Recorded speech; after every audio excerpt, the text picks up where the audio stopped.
Agnès, vous êtes présidente de Liège HPK, qui est une entreprise créée en 1856. C'est ça. Vous pouvez nous donner quelques chiffres pour que l'on comprenne quelle est la dimension de l'entreprise? C'est une PME? Alors, c'est une PME de 25 personnes qui fait 3 millions de chiffre d'affaires et qui travaille aujourd'hui à 60% pour le spatial et pour la défense. Alors, Au travail. le liège est un produit assez traditionnel, mais vous me disiez qu'en fait, vous équipez la fusée Ariane 6 avec le liège qui sort de votre usine. Oui, on travaille avec Ariane Group depuis maintenant presque 20 ans d'ailleurs. On a développé toute une collection de pièces qui sont fabriquées dans nos ateliers. Et on travaille également pour d'autres activités, on travaille aussi pour les militaires.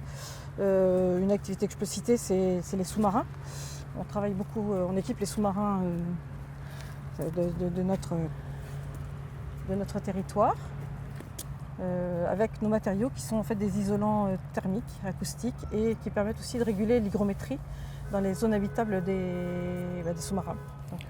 Donc le liège a des propriétés particulièrement intéressantes pour les outils, les équipements de production, les équipements de grande technologie? Oui, tout à fait.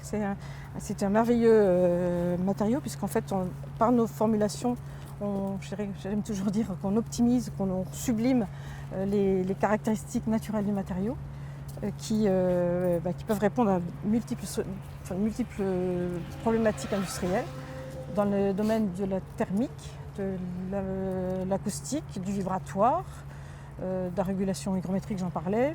C'est un matériau qui est abrasif, donc on l'utilise aussi chez les cristalliers, comme meule de polissage par exemple. Je vous parlais des ponts de bateau également. C'est un matériau qui peut remplacer le teck sur les ponts de bateau. On a un marché qui est assez porteur là-dessus. Il y a beaucoup de qualité à ce matériau.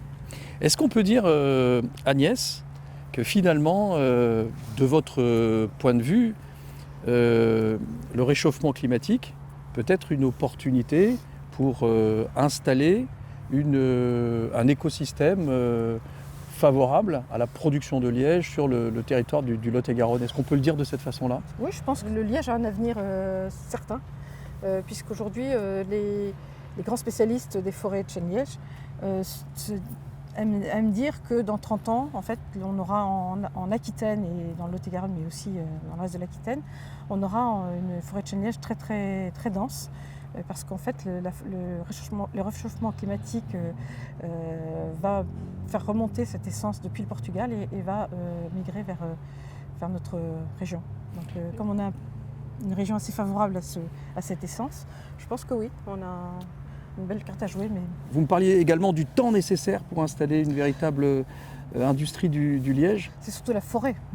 Il faut 30 ans, enfin entre 25 et 30 ans pour avoir une forêt qui produit. Je ne sais pas si vous connaissez un petit peu le cycle du chêne liège, mais quand on plante un petit arbre comme ça, on va attendre une vingtaine d'années pour sortir une première écorce qui s'appelle le liège mâle, qui n'est pas exploitable en industrie, parce que c'est un liège qui est très accidenté, qui est très dur.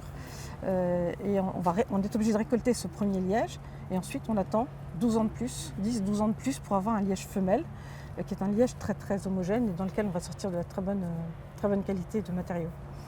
Voilà. Donc oui, c'est un pari à long terme. Agnès, peut-être pour conclure, quel chemin reste-t-il encore à faire pour installer une filière d'avenir, une filière du liège en Lot-et-Garonne sur le territoire? Alors, je dirais que la filière, elle existe. Maintenant, il faut la faire grandir. Aujourd'hui, on a besoin de moyens, parce que mon entreprise est très petite. Je dis, elle fait 3 millions d'euros, donc c'est pas gigantesque. Ce qu'il faut, c'est peut-être une sensibilisation des pouvoirs publics, des propriétaires. Donc il y a une communication à faire par le biais et des pouvoirs publics, mais aussi par toutes les entreprises forestières, style Alliance, l'ONF, etc. Et puis peut-être un appui financier aussi, parce que notre association est toute petite aussi, elle fait avec les moyens du bord, elle fait déjà beaucoup avec très peu. Elle vit de dons et de nos cotisations d'industriels.